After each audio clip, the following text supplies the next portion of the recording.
is I, Tentus Naravan Dracovin, Lord and Emperor of the Dracovin Empire, and welcome. It is time to continue my discussion on SHADOWRUN. We've been talking about the Matrix and the wireless world, and guess what? We have some more today. We'd started talking about technomancers and moved on to talking about sprites, the basically spirits of the machine that technomancers can create from the data of the Matrix. Now we're going to talk about registering a sprite. Now the fact is, a technomancer with a sprite may want to register it for more long-term tasks, to have it around more than that 8 hours. They can go about this by having a process called, of course, registering. Now registering requires the technomancer to enter into this full VR deep meditation state where they cut off all other signal connections that they have to the Matrix, and they're just there, basically interfacing with the sprite they're attempting to register. It's just them alone, no other interference, cutting it all off. It will take them a number of hours, equal to the sprite's rating, to complete this process. Once they are taking the time, they basically roll a opposed test of their resonance plus registering versus the sprite's rating times 2. You only need one hit to succeed, and each net hit that the technomancer gets is one task the registered sprite will do for them. And these are tasks that last longer than 8 hours, because no longer will the sprite be 8 hours and it's gone. It'll stay around. Now, technomancer can have a number of registered sprites equal to their charisma. If they attempt to register a sprite beyond there, it fails. Automatically fails. Now, registered sprite doesn't necessarily need to stay around next to the technomancer or with the technomancer. They can be put on a standby and basically fade in the data of the Matrix to be called back with a standard action per registered sprite you're attempting to basically call back. It is important to note that just like with a bounded spirit and a magician, the kind of strain that relationship happens from a sprite onto a technomancer. So there is this kind of strain on the technomancer for this relationship, just like with the magician and the bound spirit. Now there's a couple new tasks a registered sprite can do that are beyond the normal tasks. The first off is remote tasks. Now you might say, didn't you have a normal sprite that wasn't unregistered do remote tasks? Yes and no. This one, you don't lose all your tasks for having it go on a remote one, and it doesn't end after 8 hours. It goes there to whatever remote location you're sending it to, does the task, and then either it goes on standby or it returns to you if you ordered it to return to you. Whatever you chose and whatever orders you gave it, that's how it works. But you can send it out and it'll come back to you. That's why it's a different type of task. Also, if you have a registered sprite, you can basically give control of that sprite to another person, to another character. Doesn't have to be a technomancer even. What this means is I can basically choose one or more of the tasks I have and give it to someone else. I can order the sprite to use one or more of those tasks with this other person. And as I said, it doesn't need to be a technomancer. Granted, there are certain tasks that a sprite could do that it can't do for a non-technomancer, and it won't even try those. So you don't even worry about those. If it's a technomancer-based task, then it's not going to be doing it for the non-technomancers.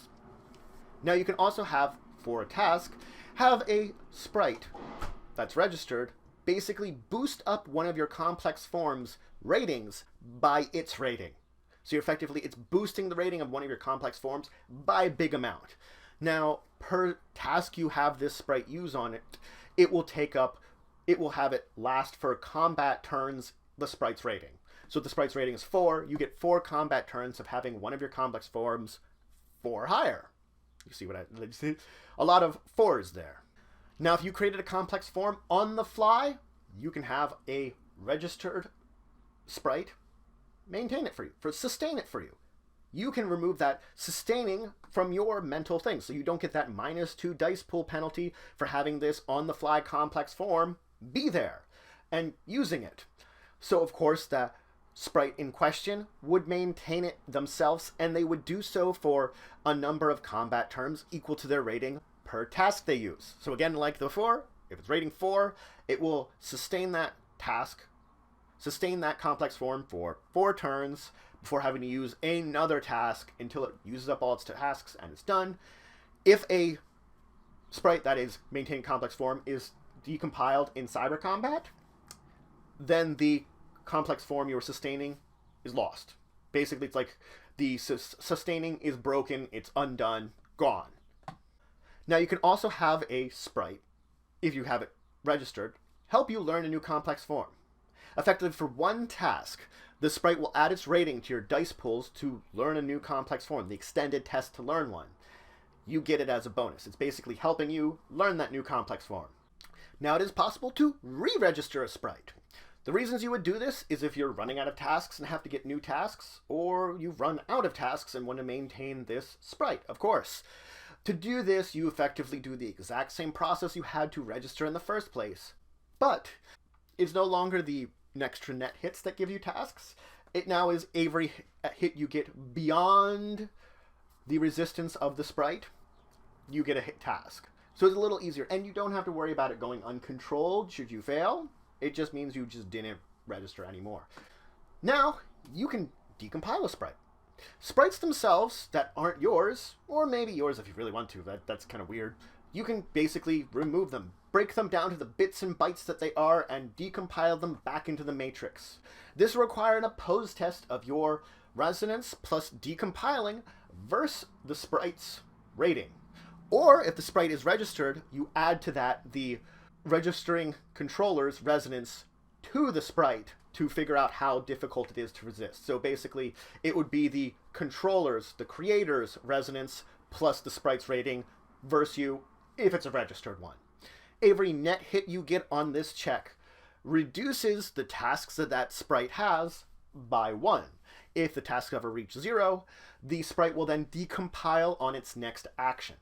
A technomancer that is nearby when it would be decompiling can make a compiling check in order to control that sprite and basically gain tasks from it now that it has been removed of tasks. So the fact is, if I should happen to be the one that actually decompiles it, I can then attempt to compile it and gain control of it and gain tasks from it. It is important to note that regardless if you are successful or not at decompiling, the decompiling technomancer must resist fading as if they had compiled that sprite in the first place, so equivalent to its rating. That's the amount of fading you're going to have to face. Now, sprites are sentient beings that come in a variety of forms that have each different abilities to them. They can also have optional abilities that are chosen at the time of compiling. They get 1 optional ability for every 3 rating they have. A sprite will have skills and complex forms at a rating equivalent to whatever rating that the sprite is. So if it's a rating 5 sprites, every skill it has and every complex form it has is at 5. There are 5 different types of sprites that are listed within the book. Each of them, it lists the various abilities it gets and what makes it different from all the other fights. These are the 5 basic types of sprites. Each of them has a number of unique powers beyond these skills and complex forms. These powers are listed after the types of sprites in the book if you want to check up the full listing of them.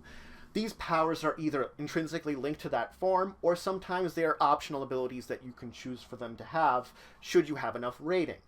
Optional abilities are always, as I said, chosen by the technomancer at compiling when you've created the sprite. Now that's it for today. I talked more about sprites. First I talked about registering sprites, which is similar to binding a spirit for a magician. It's getting it for long term.